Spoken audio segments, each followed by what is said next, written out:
In every sort of game that we play, whether it's a board game or a video game or just anything in life, we always find ways to just get the hang of it. But what happens after you get the hang of certain aspects of a certain game or thing that you try to do? There's always a way to be more efficient or just better at what you want to do. And in Hell Let Loose, that's no different. Across many different classes and things you can do in the game, there's a lot you can do to be more efficient or better with the classes you're playing. So that's what I'm going to talk about in today's video. A couple different ways that you can be more efficient with the classes you play. Now, I'm going to say this up front. This will be mostly pertaining to infantry classes. If you guys want to see more of these type of videos in the future, please comment down below what you'd like to see, and let's get on with it. So the first thing I want to talk about is nodes, and in particular node placement and or node defenses.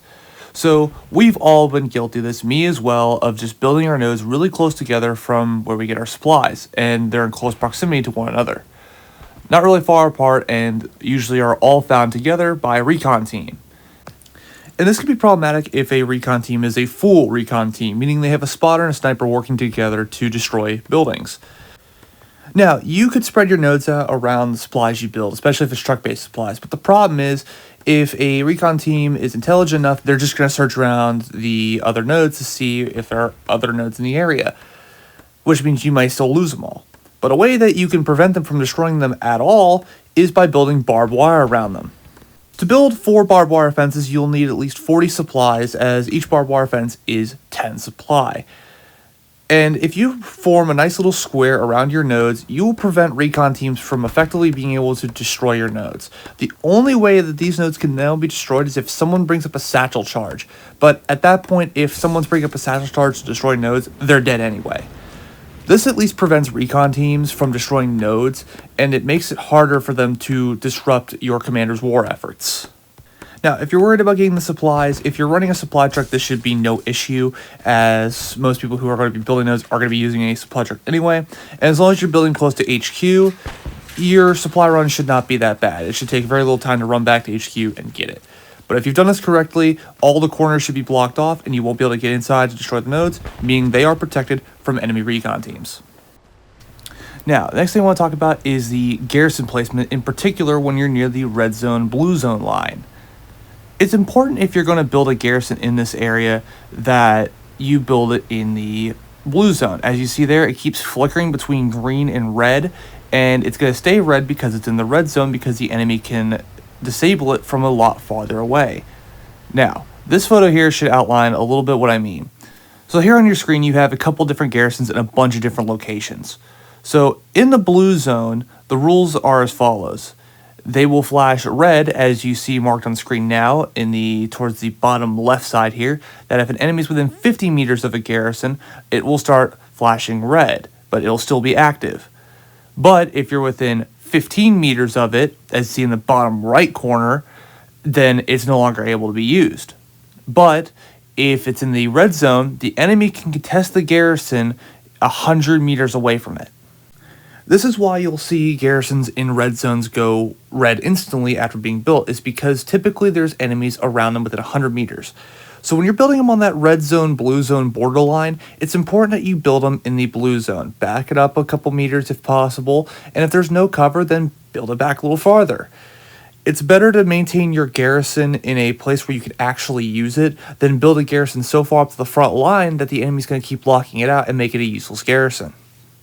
In a game like this, where inches and meters matter, where all the small mistakes are amplified to a degree at times, this is one of those small details you have to take a huge look at when building garrisons. Because again, as I've already said, a couple meters can be the difference between a useful garrison and a useless garrison. We all know how effective satchels are against any type of tank. All you gotta do is stick it on, and then watch it explode. But for those truly paying attention, I mentioned earlier about how the only thing that would destroy nodes with barbed wire defenses around them would be satchel charges.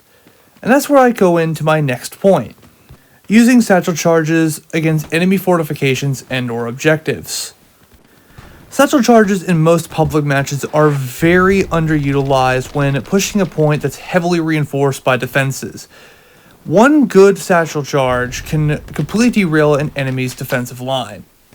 Now, I will say, there is a little bit more of a risk of getting team kills with the satchel because of your team pushing an objective. But it's the same risk you take when using a satchel charge against a tank, arguably. But the bigger risk here is you probably have more allies around to assault an objective. So it's very important to be at least aware of where your allies are. Here, there's only one guy. He's acceptable losses, unfortunately. But with his loss and me getting that satchel charge down, all that barbed wire you saw was completely destroyed. And it allows for another access route for my allies to advance. The other cool things with satchels, if you don't need them to necessarily clear defenses for you, they're really good for destroying enemies on the opposite side of walls or in buildings. Now, as you see here, my infantry kills is only at 8.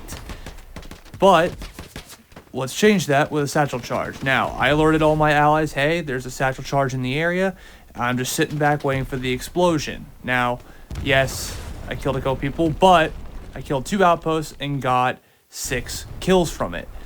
After the satchel went off, our allies pushed on to the point, and we took it with relative ease. Instead of it being contested, it started capturing almost instantly as soon as we started moving into the point itself. It's just another way that satchels can be used that isn't just for taking out tanks. They're great for pushing points if used correctly. Intelligence and overall knowledge in a game like Hell Let Loose of where the enemies are attacking from and where your allies are is a very important aspect of the game and can be the difference between victory or defeat. And even down to the individual soldier, one person can make the difference. And my fourth point I want to talk about is situational awareness. Now, this has encompassed a lot of different things, and I even made a huge video about it, but I want to revisit this topic because I always go on about it in all my videos. Situational awareness, if you have it, wins games. And situational awareness can be encompassed from a lot of different things. Communicating with other squad leads, communicating to those in your squad, looking at your map fairly often, and just any little tool you can use to say, hey, my allies are here, the enemy's here, what can we do about it? And this can go really far in either attacking or defending. In the example you saw here, I, by myself, came from my central HQ, ran down to the area that I'm at now, and took out an enemy garrison single-handedly because I was told they were coming from this area. So I went to investigate because the frontal route from the barn objective was not a good route to come on because they were on that route and shelling our allies. By taking a different route, the enemy may not be ready for a quick flank attack, especially by one person. And again, it's risky to be a lone wolf kind of type in this game, but it's also important to take the risks as you see them and change your tactics accordingly to what's happening on the battlefield. This is what happens in real life. So it's important to have a really good situational grasp, regardless if you're the commander, an officer, or even a rifleman. As I said before, one person can make the difference, and even if the squad may not be responding, you can maybe still make a difference, especially if you know what's going on around you. And in general, in a game like this, you should know what's going on around you. Where your allies are, where your tanks are, where the enemy's coming from. That's the whole point of this game. It's a first-person shooter and a strategy game all in one. We've all probably had at least one instance, especially if we've played the game long enough, when we can't flank an enemy tank and get behind it to kill it or do anything to actually damage the tank. This is frustrating, whether you're a tanker or a guy who plays AT and uses rockets, especially if you're the Americans or the Soviets. But that doesn't mean we can't do anything to slow down or damage a tank, at least in some fashion. The fifth and final point I want to talk about is aiming for the tracks of tanks. Now, I could potentially hear the criticisms for this one of, oh, but you won't be able to damage the tank at all. You just will damage the track and slow it down. Well, that's partially the point.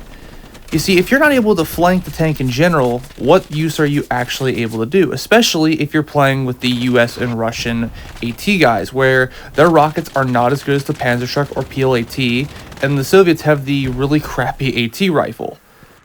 But when using the American rocket launcher and the Soviet AT rifle in this manner, you at least give them some semblance of a usage, especially against medium and heavy tanks, where you can't exactly pierce their side armors. In doing this, you essentially allow other aspects to come into play. For instance, letting satchel charges get placed on the tank, as the tank in 1 gear speed is not fast enough to outrun infantry, and for the time it takes to put on a satchel charge, it can't outrun the time and get past the person placing the satchel charge on the tank, provided the person placing the satchel is in the right location at the right time. Another way you can look at this is once the tracks are destroyed, as a rocket soldier, you can come around and flank the tank probably a little easier now that it can't move as fast. And in a combat zone, they're really not going to be able to repair that damage either. But to sum it all up, aiming for tracks is a lot easier than trying to flank the enemy tank, especially if it's surrounded by infantry and just in general a very good tank crew. But their tracks are still very easy targets regardless of what kind of tank it is. And if you're playing a underpowered rocket launcher class or an AT rifle class, this might be your best option, at least to inflict some sort of pain to the enemy tank and its tank crew. Now, to those still watching, the big thing I wanted to get out with this video is that people can still be playing the classes good, but there's always ways to play it better. And it's the little things that really add up in this game that can bring you victory. Or, if nothing else, you get a lot more XP out of it. So, no matter what, there's still kind of a win-win scenario for you. Now, these 5 little tips are mostly just for the infantry, but I have left this open to if we want to do armor or spotter.